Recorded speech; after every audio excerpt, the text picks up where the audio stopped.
हाय विवास मी सुवर्णा. आज आपण पाहणार आहोत मातीच्या भांड्यामध्ये स्वयंपाक कसा करायचा तो. म्हणजे हे भांडा आहे आणि दुसरा तावा आहे, त्यावर आपण स्वयंपाक कसा करायचा ते पाहणार आहोत. आज बनवणार आहोत आपण पुलाव. सर्वप्रथम हे भांडं 7 ते 8 वेळा स्वच्छ धुवून घेतलेलं आहे. आता पुलावासाठी लागणारं साहित्य: मिरची, कांदा, टोमॅटो आणि ह्या काही भाज्या आहेत. वालाची शेंगा आहे, गोबी, मटार, टोमॅटो, गाजर, बीन्स. आता आपलं भांडं गरम झालेलं आहे, त्यामध्ये आपण 3 चम्मच तेल घालूया. म्हणजे या भांड्यामध्ये तेल थोडं जास्तच लागतं. आता हे मसाले आहेत: तेजपान, स्टार फूल, पल्ली, दोडा, लवंग, मिरी, आलं लसूण पेस्ट, जिरं, हिरवी मिरची, कोथिंबीरची पेस्ट. आता तेल चांगलं गरम झालेलं आहे, त्यामध्ये आपण जिरं म्हणजे सगळे मसाले व्यवस्थित टाकून घ्यायचे, म्हणजे पुलावाला छान या सर्व मसाल्यांचा सुगंध येतो.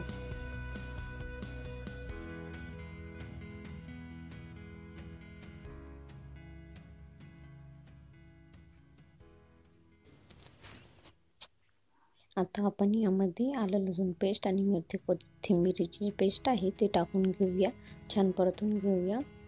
त्यामध्ये मिरची आणि कांदा पण टाकायचा आहे. आता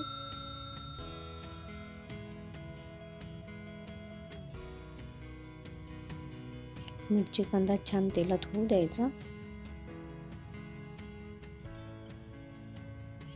तर यामध्ये आपण धने पावडर आणि गरम मसाला टाकणार आहोत. तो चवीनुसार टाकायचा आहे किंवा तुमच्या आवडीनुसार टाकायचा आहे, तुम्हाला किती टाकायचा आहे तो. आता आपण ज्या भाज्या घेणार आहोत आपल्या पुलावमध्ये टाकायसाठी त्या सर्व हळूहळू टाकून घ्यायच्या आहेत. तुम्ही ह्या भाज्या तुमच्या आवडीनुसार घेऊ शकता, कमी जास्त करू शकता, त्याचं काही प्रमाण वगैरे नसतं.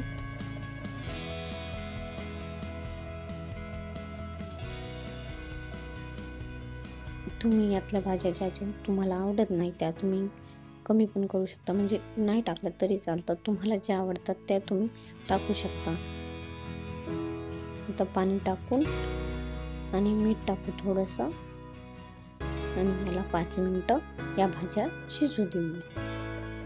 तोपर्यंत आपण तांदूळ स्वच्छ धुवून घेऊ आणि 5 मिनिटं तांदूळ मुरू देऊ पाण्यामध्ये, जेणेकरून आपला पुलाव हा मोकळा होईल. तर 5 मिनिटं झालेली आहे, भाज्या थोड्या शिजल्या आहेत.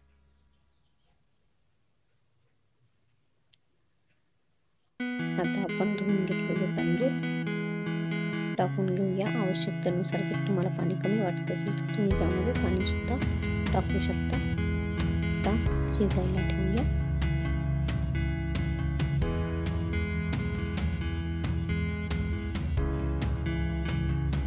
आपला पुलाव हा 10 मिनिटात रेडी होतो. 10 मिनिटं मोठ्या आचेवर ठेवायचा आहे. त्याच्यानंतर कोथिंबीर वगैरे टाकून मंद आचेवर 5 मिनिटं होऊ द्यायचं आहे.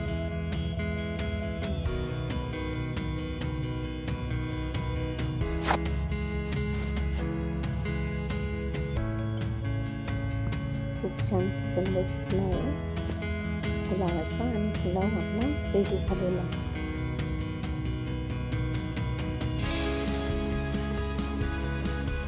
हा तावा आहे, याला तेल लावून गरम करायला ठेवायचं. हा तावा थोडासा मध्ये खोल असतो, त्यामुळे मधात गॅसची आस लागत नाही, म्हणून थोडा वर उचलून मध्ये गरम होऊ द्यायचा, जेणेकरून मधात आपली पुडी कच्ची राहणार नाही. आता तो थोडा गरम झालेला आहे मध्ये पण.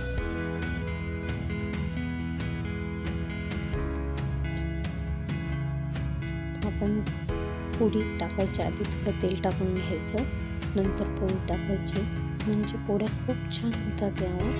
पण तेल जास्त टाकावं लागतं आणि मध्ये थोडी कच्ची राहण्याची भीती असते, त्यामुळे थोडी उलटताना साईडला उलटायची किंवा मधातला भाग पोळीचा हा साईडला येईल अशा पद्धतीने पोळी उलटून टाकायची.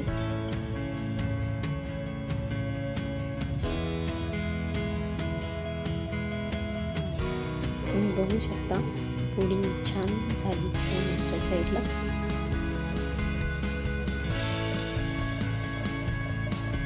आणि पोळी बनवताना एवढं म्हणजे आता आपण दुसरी पोळी बघू.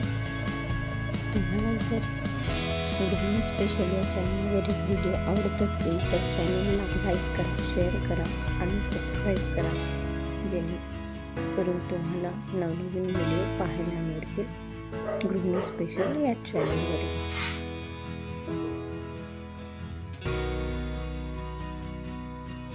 जर तुम्हाला कुठल्याही विषयावर व्हिडिओ पाहायला आवडतील तर तुम्ही कमेंट्समध्ये मला सांगू शकता, सजेस्ट करू शकता की तुम्ही या विषयावर व्हिडिओ बनवा. मी नक्की बनवेन. व्हिडिओ पाहिल्याबद्दल धन्यवाद. तुमच्याकडे जर मातीची भांडी असतील तर ह्या रेसिपीज नक्की बनवा आणि मला कमेंट करून सांगा कशा झाल्यात ते.